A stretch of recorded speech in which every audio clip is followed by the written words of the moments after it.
Bonjour chers web téléspectateurs. Une fois de plus, on se retrouve sur le plateau de notre émission Au-dessus de la mêlée.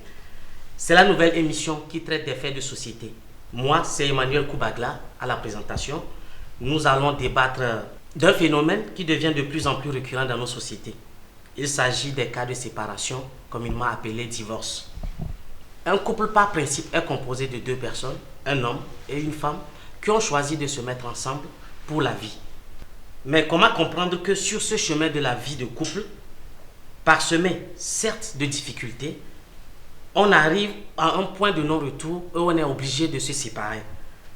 Quelles en sont les causes? Surtout quand il y a des enfants en jeu, quelles en sont les conséquences sur ces derniers et dans nos sociétés? Pour en débattre, nous sommes avec M. Koumaï Edmond, qui est à ma droite, et Mme Laltani, qui est à ma gauche. Pour rappel, l'émission passe tous les derniers mercredis de mois sur la chaîne Web TV L'Entente, à partir de 19h sur Facebook et 19h30 sur YouTube. Merci de nous suivre. Mais avant d'aller dans le vif du sujet, je pense que ce serait mieux que nos invités se présentent eux-mêmes afin que nous puissions mieux les connaître. Nous allons commencer par M. Koumaï. Merci, M. Emmanuel. Je suis Koumaï Essouna Edmond. Je suis attaché d'administration au centre de d'écoute et de conseil des victimes de violences basées sur le genre ici à Dakar. Merci. Madame Lal. Merci. Je suis Madame Laltani, directrice générale de l'entreprise Lumen Conseil. Merci bien pour la présentation. Nous allons aller avec la première question qui sera adressée à Madame Lal. En fait, lorsque deux personnes se mettent ensemble, c'est pour la vie, pour se chérir, pour vivre longtemps. Mais on constate qu'il y a très souvent de nombreuses disputes au sein des foyers et qui conduisent à des divorces, à des séparations très souvent. Et comment deux personnes qui ont choisi de vivre ensemble, de s'aimer et de se chérir, peuvent en arriver là? D'accord. Comme vous l'avez dit, c'est un problème de société actuel très récurrent. Oui.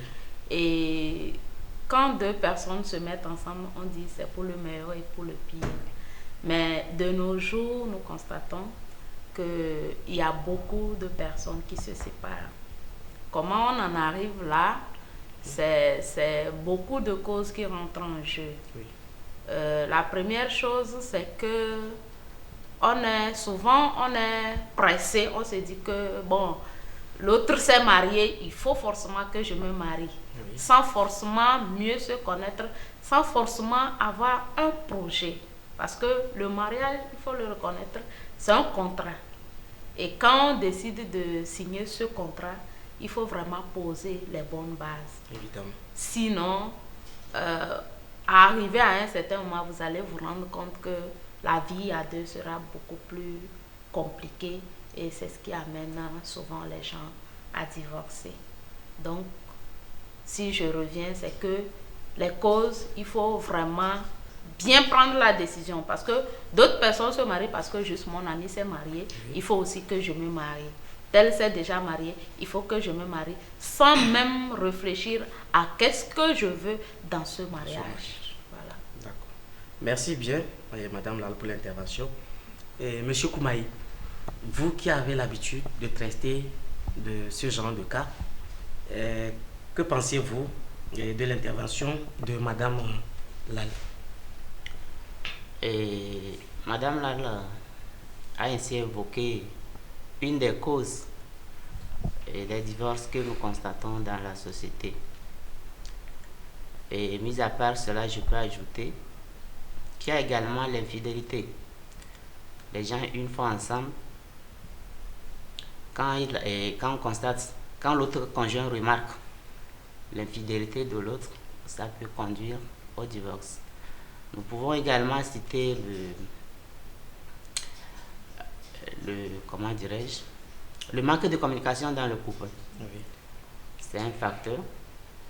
Et on peut aussi donner autre raison, comme le fait de ne pas se connaître à temps. C'est-à-dire, dès le début, vous êtes ensemble et vous n'avez pas pris le temps de vous connaître à fond. Oui. Mais une fois quand vous serez ensemble, l'autre partie commence à voir l'autre face cachée. La face cachée. Cachée de l'autre. Ça amène directement au divorce. Il y a les problèmes financiers qui, au début, l'homme était bien ou bien la femme était bien financièrement. Oui. À un moment donné, c'est la perte du boulot, ainsi de suite, qui constituent des causes. Donc, il y a plusieurs causes, plusieurs facteurs, et on ne peut pas tout expliquer tout de suite. Tout de suite. Merci bien. Donc, ce qu'on peut retenir, il y a le fait que les hommes ne se connaissent pas correctement avant de se mettre ensemble. Monsieur Koumaï, je suis toujours avec vous. Est-ce que ces genres de disputes récurrentes ne sont pas aussi dus à des cas de mariage arrangé ou de mariage forcé ou mariage avec mineur, ce genre de situation-là? Effectivement. Et quand on prend l'exemple de mariage arrangé, c'est un mariage très souvent, la personne concernée même n'est pas d'accord, ou bien n'est même pas au courant. Oui. C'est les parents, tout se joue entre les parents des deux familles.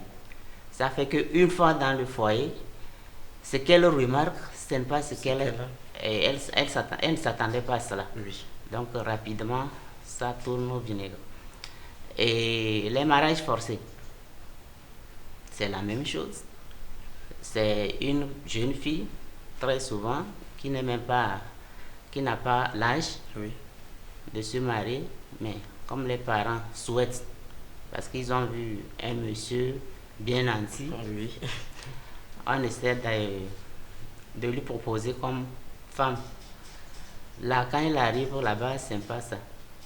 Donc facilement, ça ne peut que dégénérer. Vraiment. D'accord, merci bien Monsieur Koumaï pour l'intervention. Madame là, est-ce que les jeunes de nos jours, par manque d'expérience, choisissent du jour au lendemain de se mettre ensemble, de se mettre en couple, en dépit des conseils et de tout ce que leurs parents et proches peuvent dire? Et comment pensez-vous que ce manque d'expérience peut agir sur la vie de couple et conduire à des disputes jusqu'à des séparations? Le manque d'expérience,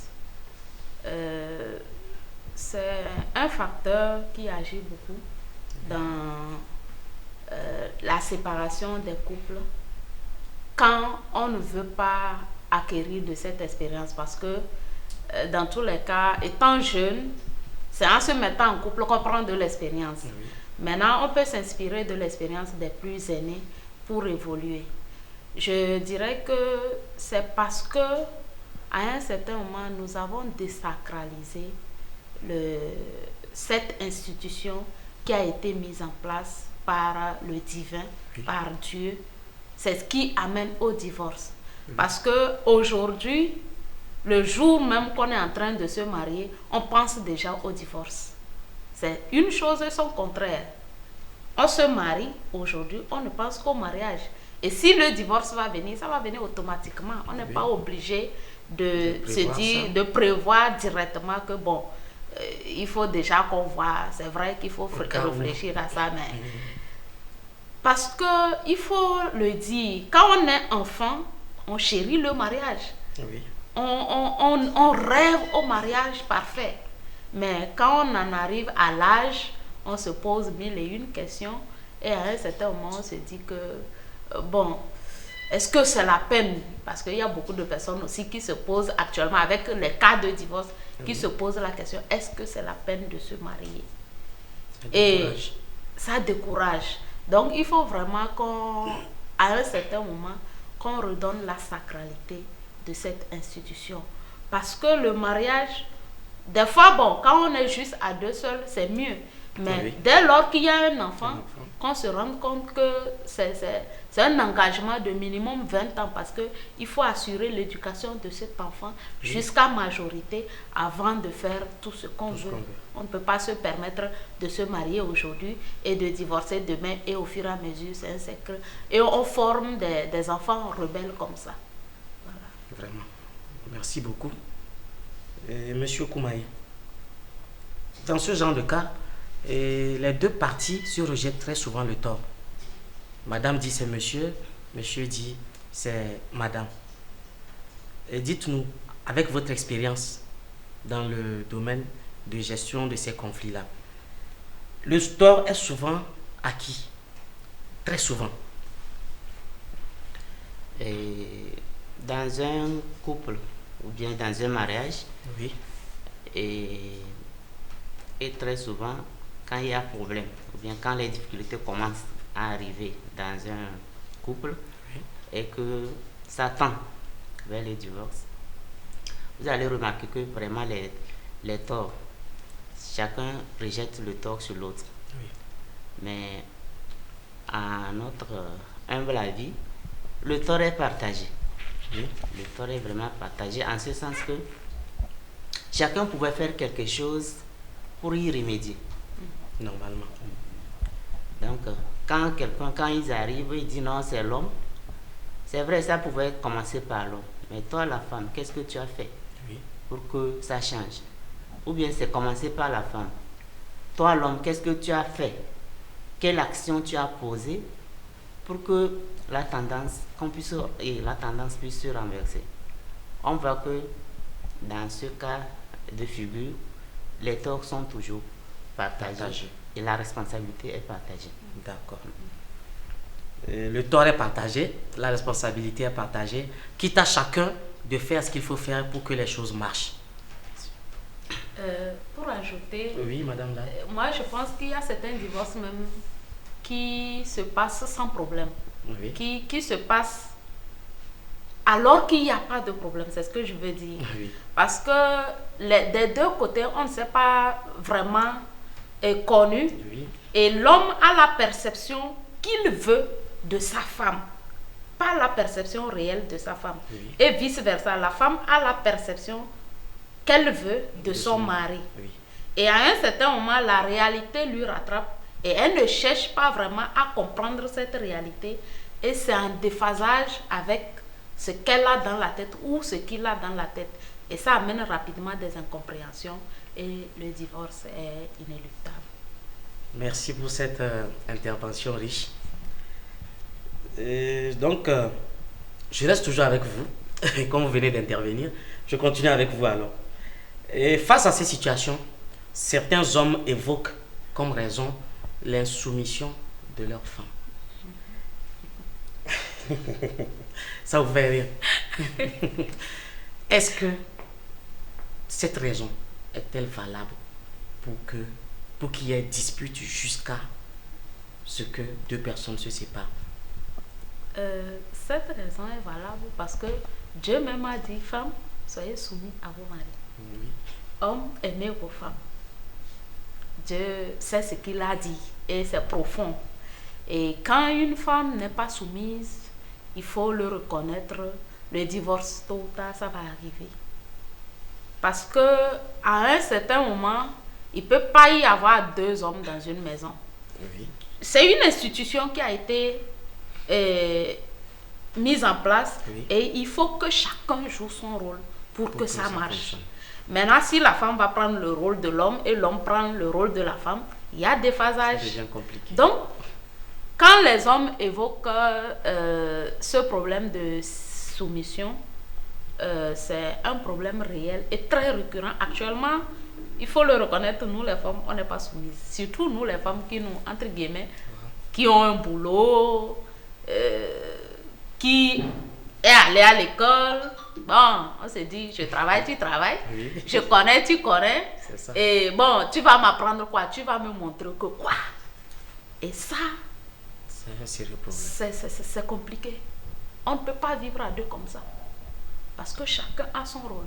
Tu peux être diplômé au dernier degré Mais si ton mari est cordonnier, tu lui donnes la place qu'il doit avoir. Et toi, tu occupes la place que tu dois avoir. Voilà. Et là, il y aura l'harmonie. Mais tant que la femme ne va pas comprendre que le fondement de son foyer réside dans sa soumission, il y aura toujours divorce. Voilà. D'accord, merci. Je ne sais pas si je peux. Oui, vous pouvez enrichir. L'insoumission, vraiment, c'est une cause fondamentale. Nous, très souvent, on assimile cela au non-respect de l'homme au foyer. L'homme, quel que soit ce qu'il est, il ne peut pas accepter qu'on lui manque du respect, quel que soit ce qu'il est. Et très souvent, on a l'habitude de conseiller à nos dames qui viennent dans nos centres là, qu'il faut le minimum du respect, il faut donner le respect à l'homme, il faut donner la place de l'homme telle qu'elle est. Donne-lui sa place et vous allez voir que la vie en couple sera mieux. Donc c'est pour dire que c'est une cause fondamentale, pour ne pas dire qu'elle est la seule. Il y a plusieurs causes, parce que ce qui conduit au divorce, c'est la succession, la multiplicité des causes. De petits problèmes. Des petits problèmes non réglés ou mal réglés. Non réglés qui s'accumulent, et à un moment donné, ça éclate. Donc, l'insoumission, c'est une cause fondamentale, mais mis à part cela, il y a plusieurs causes, petites causes, qui s'agrandissent au fur et à mesure, et à un moment donné, la vie en couple, ou bien la vie en commun n'aboutissent plus. Merci beaucoup. Au début, vous avez évoqué le cas d'infidélité des hommes. Donc je pense que je vais revenir sur ce point en commençant par vous. Et beaucoup de femmes évoquent cette situation comme raison pour laquelle il y a des disputes au foyer et puis tout ça. Nous reconnaissons que la société africaine est polygame. Bon, si les gens n'osent pas le dire ouvertement, mais à la base, la polygamie était bien ancrée en Afrique jusqu'à ce qu'on ne commence pas à parler de monogamie et puis tout ça. Dites-moi un peu,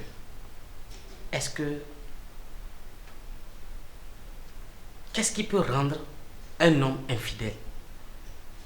Un homme qui au départ aimait sa femme, la chérissait, qu'est-ce qui peut le pousser à l'infidélité? Ok. Je reviens sur nos sociétés africaines. Quand vous venez de parler tantôt que nos sociétés africaines sont polygames, c'est vrai. Mais il faut faire une nuance. La polygamie, elle est différente de l'infidélité. Oui. Donc c'est deux choses à part. Je voulais faire cette nuance. Mais ce qui amène un homme, c'est-à-dire à être infidèle à sa femme au foyer, selon mon expérience, on l'a déjà souligné, c'est l'insoumission.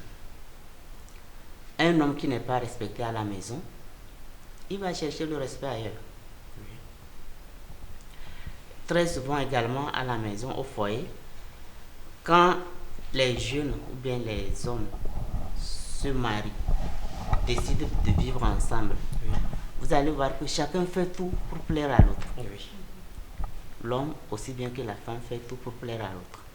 Mais à un moment donné, si l'homme remarque de la part de sa femme une négligence sur elle-même, la femme commence à se négliger, ce qu'il avait vu en elle, ce n'est plus ça, elle s'habille mal, elle ne se stresse pas, tout ça là. Ça va lui pousser à l'aide. Et à tout cela, on peut ajouter quoi encore? Le non-respect, l'insoumission, c'est-à-dire l'indifférence, la négligence de la femme. Oui. Et puis, on peut aussi ajouter, c'est difficile de le dire, mais il faut le dire, l'infidélité des femmes. C'est un autre problème. Bien sûr. Aussi.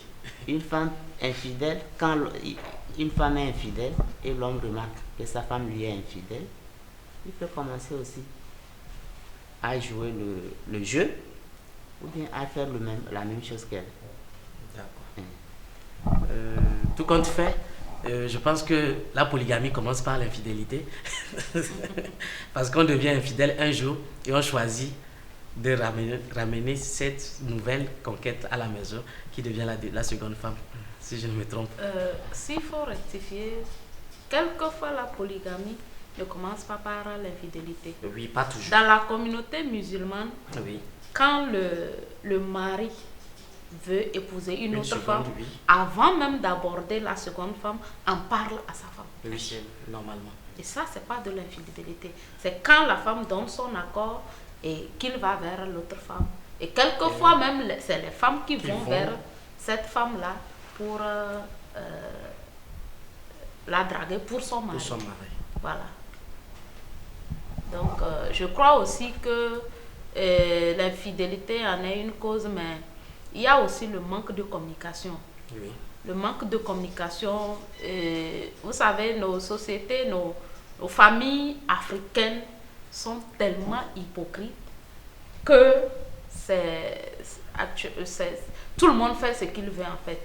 Et chacun se dit que c'est l'autre qui doit commencer par communiquer, c'est l'autre, bon, il a fait ça, moi aussi je dois faire ça, sans même pouvoir échanger, poser la question à savoir pourquoi tu as fait ça, qu'est-ce que je fais et qui ne permet pas, ou bien qu'est-ce qui fait que tu vas voir ailleurs, qu'est-ce que je dois faire pour te garder.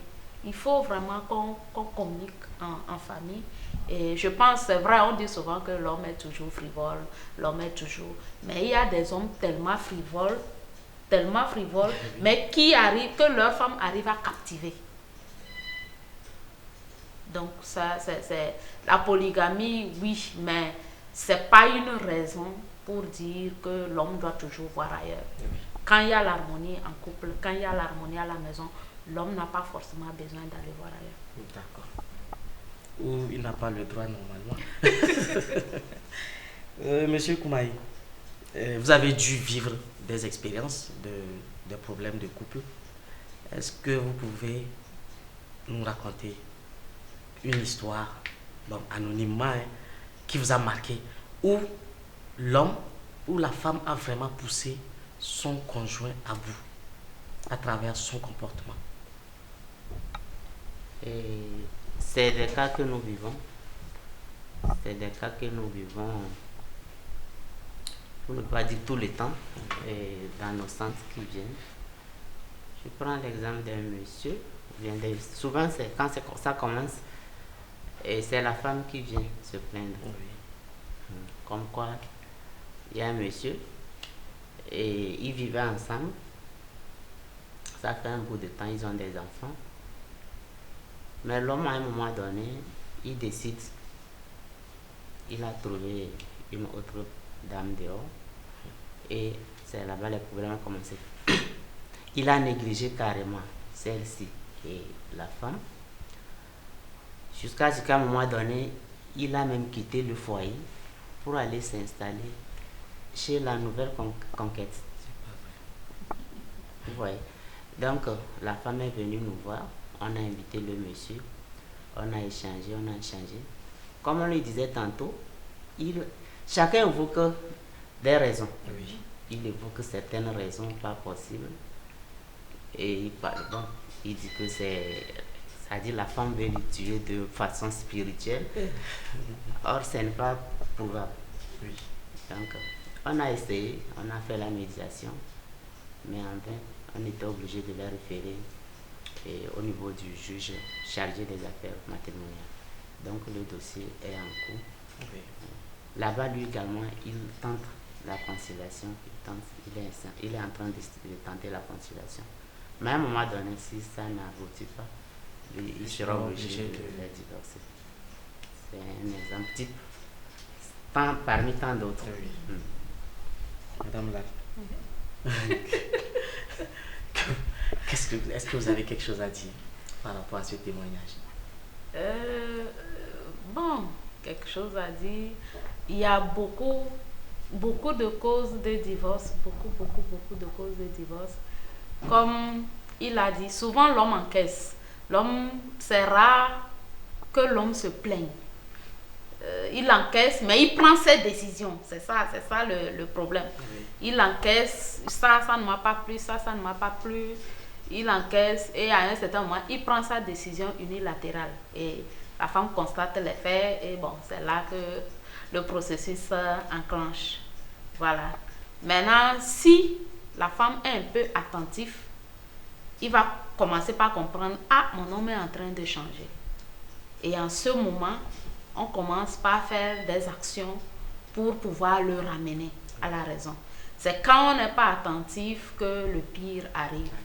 Voilà. Si une personne t'a abordé, qu'il t'aime, c'est que tu as quelque chose qui l'intéresse au moins et que par rapport à ça, tu peux faire de telle sorte de le garder. Mais si à un certain moment, il se désintéresse, c'est que tu le fais. Parce que au fur, en fait, c'est un travail perpétuel. Il faut que l'homme continue pas à courir sa femme et que la femme continue pas à courir son homme. C'est ce qui va permettre une certaine stabilité de longue durée. Mais jusqu'on on se fait la cour, arriver à la maison, tout le monde fait ce qu'il veut, l'amour va partir. L'amour va partir. Voilà. Et par la fenêtre. Par la grande porte. Par la grande porte. Ah oui. Tout le monde le verra partir. Ok, nous allons continuer. Je rappelle que nous sommes dans notre émission Au-dessus de la mêlée, cette émission qui traite des cas de société que nous vivons chaque jour. Aujourd'hui, nous sommes avec Monsieur Koumaï et Madame Lal. Monsieur Koumaï, lorsque vous recevez des cas, vous avez donné un exemple tout de suite où vous avez essayé la conciliation. À chaque fois, c'est toujours ça, n'est-ce pas? La conciliation avant. Et lorsque ça ne va pas, est-ce que le divorce ne devient pas un mal nécessaire? Et je rappelle que notre structure, c'est un centre de poussée et de conseil. Oui. Et quand les gens viennent demander nos services, nous passons toujours par la médiation. Oui. La médiation, pour essayer de réconcilier le couple qui est en train de partir. Oui. Mais à défaut de cette conciliation, si nous remarquons que la conciliation ou bien la médiation n'aboutit pas, Oui. là, on est obligé de référer. Et c'est le juge. Le juge également, il a l'obligation aussi de tenter la médiation. On ne peut pas référer un dossier et en même temps il va prononcer le divorce.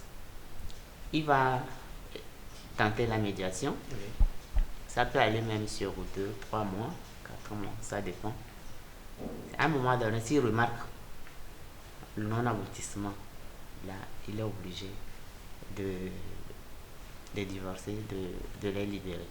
D'accord. Là, on peut répondre à ta question. À ce moment, on constate que le divorce est l'issue qui peut libérer le couple. Régler la situation. Merci bien. Je suis toujours avec vous, Monsieur Koumaï. Et lorsqu'il y a divorce ou séparation, selon vous, quelles conséquences peuvent en découler sur les deux personnes d'abord et ensuite sur les enfants et pour la société? Merci. Les conséquences d'un divorce, sur le couple, sur les enfants et sur la communauté. D'abord sur le couple. Un divorce laissera l'un des conjoints dans une situation qui n'existait pas avant. Oui. C'est-à-dire, si on prend le monsieur, ça dépend des causes, comme on vient de les évoquer. Oui. Mais vous allez voir que aucun divorce n'est salué totalement par les deux parties. Non. C'est un peu rare quand même, ça peut arriver. Donc, la suite du divorce, c'est des problèmes à gérer. Il y a les problèmes de logement, les problèmes et d'abord le stress. Le stress, si le monsieur il travaille, vous allez voir que il n'est plus performant. Oui. au foyer, c'est-à-dire la productivité diminue. Il est toujours dans le souci, réfléchir, c'est le stress. Et on peut, ça va aussi bien l'homme que la femme. Maintenant, les enfants, c'est l'éducation des enfants qui est en partie. L'éducation des enfants. Puisque après le divorce, il y a le problème de garde des enfants. L'éducation des enfants reçoit un coût. Et tout le monde sait que pour éduquer les enfants, il faut les deux parents. Les parents ont besoin de l'éducation du papa et de la maman.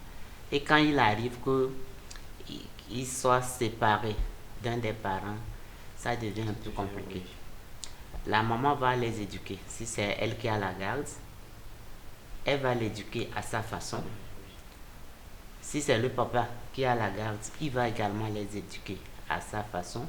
C'est vrai qu'il y a on parle de visite, le droit de visite, le droit de garde pendant les congés et les vacances, mais ce n'est pas ça.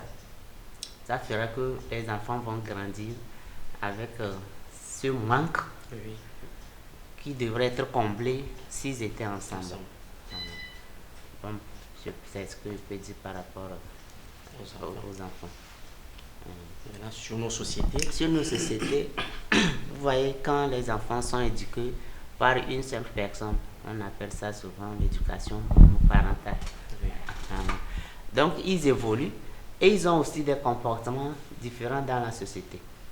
Ils vont grandir avec une seule cliché. Ils évoluent avec ça. Et si c'est par la maman qu'ils ont été éduqués, vous allez voir que l'autorité parentale n'est pas acquise. Ils feront ce qu'ils veulent parce que dès l'enfance, il n'y avait pas eu quelqu'un pour les contraindre, pour les dire ça, c'est pas ça, c'est pas ça. C'est vrai que la maman le fait, mais pas au même titre que le papa. Ça fait que dans la communauté, on voit de ces enfants-là, une fois grands, il y a de ces petites perturbations qui sont les conséquences du divorce de leurs parents. Madame Lal, est-ce que vous avez quelque chose à dire, à ajouter par rapport aux conséquences des divorces sur les enfants et sur notre société aussi? Oui, comme M. Koumaï l'a dit, c'est beaucoup de conséquences. Et surtout plus sur les enfants.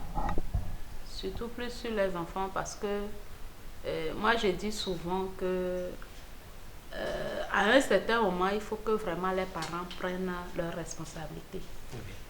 Parce que personne ne vous a forcé de vous mettre ensemble. L'enfant n'a pas demandé à venir.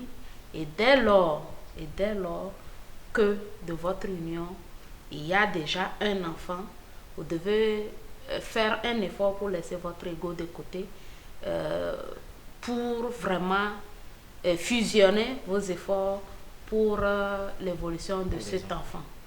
Et même s'il y a des problèmes, et au cas où on voudrait se séparer, dans la séparation, qu'on tienne vraiment en compte l'évolution de cet enfant et laisser nos désirs égoïstes.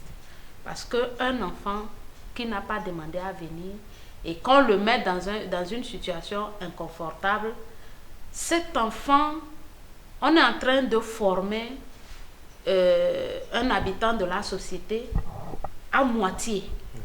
Et ça, c'est des conséquences sur la société. Par exemple, un enfant qui se dit que, bon, en amour, il faut juste se frapper, c'est que quand il va évoluer, il va répliquer la même chose. Lui pense que c'est la normale, parce qu'il ne copie que ce qu'il a vu.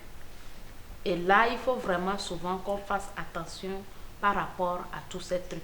Parce que quand on s'est dit qu'on s'aime, et à un certain moment, si on ne s'aime pas, mais qu'on arrête de casser tout derrière pour pouvoir permettre surtout aux enfants d'évoluer.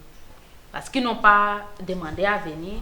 Et quand ils sont là, il faut vraiment qu'on unisse nos forces pour pouvoir les éduquer. Et quelquefois, par orgueil, par ego, nous utilisons, c'est surtout plus les femmes, nous utilisons les enfants contre leurs parents. Et ça, c'est très dangereux. Vous allez voir une femme qui va monter son enfant, qui va jusqu'à insulter son papa. Et surtout si c'est un garçon, c'est très dangereux. Bon, si c'est une fille, c'est que la conséquence directe, c'est qu'elle va aller se marier et revenir. Oui. C'est simple. Mais si c'est un garçon, c'est vraiment l'institution même qui est en branle. Parce que quand tu réunis l'autorité de ton papa, c'est que toi-même tu réunis ton autorité. Oui. Et cette personne ne pourra pas fonder un foyer solide comme il se doit. Et à un certain moment, c'est pour ça qu'on voit, vous allez voir, il y a certains garçons, leur truc c'est juste de collectionner les femmes. Oui. Ils ne savent pas pourquoi ils se marient à telle femme, que peut-être tout le monde dit, ah celle-là, vraiment, elle est bien, elle peut, mais du jour au lendemain, elle part. Pourquoi? C'est parce que la base a été fauchée. Et il faut vraiment que, à un certain moment, qu'on arrive à nous dépasser et prendre nos responsabilités en main pour construire la société de demain. C'est très important. Merci bien. Les enfants sont la relève de demain, donc nous devons mettre de côté nos égos afin de leur garantir une bonne formation, une bonne éducation, parce que c'est eux qui construisent. Notre société de demain sera constituée de ces enfants-là. Merci Madame Lal. Et maintenant, nous tendons à la fin de notre émission. Quel message avez-vous à l'endroit des hommes et des femmes pour que, même si on ne peut pas éradiquer ces conflits et ces divorces, qu'on puisse réduire considérablement ce phénomène, et même si la séparation va arriver, que cela se fasse sans dégâts, sans bruit, et que les enfants ne soient pas impactés. Mon message à l'endroit des jeunes, c'est de vraiment s'écouter. La première chose, c'est que il faut se connaître d'abord pour pouvoir connaître l'autre. Et quand on n'arrive pas à se connaître assez, on a des difficultés à connaître l'autre. Donc, première chose, en tant que jeune fille, jeune homme, il faut faire vraiment un travail personnel pour mieux se connaître. Et quand tu te connais, tu sais avec, par exemple, quel genre d'homme ou quel genre de femme tu peux mieux collaborer. Parce qu'on ne se marie pas parce que cette fille est belle, ou bien juste parce que cette fille vient de telle famille, ou bien parce que cette fille est intelligente en classe, mais on se marie parce que j'ai peut-être les mêmes projets, j'ai la même vision que cette personne. Avec cette personne, on se comprend le mieux, la communication passe beaucoup plus vite avec cette personne. Et c'est ces analyses-là qu'il faut faire pour vraiment éviter au maximum les divorces. Et quand on se connaît, à un certain moment, on fait l'effort de connaître l'autre. Et mieux de comprendre l'autre. Parce qu'il faut qu'on se dise aussi, chacun a ses qualités et ses défauts. Et l'erreur qui se passe, c'est que au tout début, on ne regarde que les qualités. On ne cherche pas à voir les défauts. On ne se focalise juste sur les qualités, sur les qualités, sur les qualités. Et juste quand on constate un seul défaut, tout est ébranlé. Il faut qu'on fasse l'effort de voir toutes les facettes de la personne et qu'on puisse vraiment, parce que c'est une évolution perpétuelle. On ne peut pas dire que quelqu'un est parfait. Oui. Mais peut-être on se dit que si on se met ensemble par rapport à telle imperfection, l'autre personne va me combler et qui peut-être va noyer cette imperfection-là. Donc je pense que c'est ce petit conseil que je vais donner à nos jeunes, de pouvoir vraiment fonder des familles solides et toujours demander conseil auprès des parents, auprès des aînés. Des fois aussi c'est ça, on ne cherche pas à comprendre pourquoi ça là c'est comme ça, pourquoi ça là c'est comme ça. Il faut être curieux, avoir des modèles. C'est important, avoir des modèles, des couples modèles. Et quand vous allez vers ces couples, vous allez voir que tout n'est pas rose, mais ils sont ensemble. Pourquoi ils sont ensemble? Tu vas comprendre. Donc, c'est ce petit message de fin que j'avais. Et merci beaucoup pour l'opportunité que vous nous accordez. Merci, Madame là. Monsieur Koumaï. Merci. Et un conseil, c'est dire d'abord que quand vous décidez de vous engager, de vous marier, de vivre ensemble, Oui. c'est qu'il faut vous dire que c'est le début d'un parcours. Dans ce parcours, vous allez rencontrer des difficultés. Et on ne peut pas se cacher, il n'y a pas un couple qui vit sans problème. Oui. Donc, une fois que vous vivez ensemble, vous décidez de vivre ensemble, il faut vous mettre à l'esprit que c'est pour rencontrer les difficultés et les gérer. Oui. Maintenant, comment les gérer? C'est se mettre comme base dans le foyer le dialogue. Il faut à chaque fois discuter. Il faut qu'il y ait une communication permanente Oui. au sein du foyer. Si vous communiquez à chaque point, à chaque problème, je pense que ça éviterait un tant soit peu et beaucoup de problèmes qui conduisent directement au divorce. Merci à vous et merci pour l'opportunité. Merci bien. Nous sommes donc arrivés à la fin de notre émission. Nous vous remercions une fois encore, Monsieur Koumaï et Madame Lal, d'être passés sur notre plateau. Nous étions dans l'émission Au-dessus de la mêlée. Cette émission, la nouvelle émission de votre chaîne, l'Entente TV, qui traite des faits de société. Nous devons retenir, pour sortir de cette émission, que le conflit est inhérent à la nature humaine. Il est impossible que deux personnes qui viennent de sociétés différentes, qui ont reçu des éducations différentes, qui se mettent ensemble, ne se disputent jamais. Cependant, l'homme est un être raisonnable qui ne se laisse pas toujours gouverner par ses instincts bestiaux.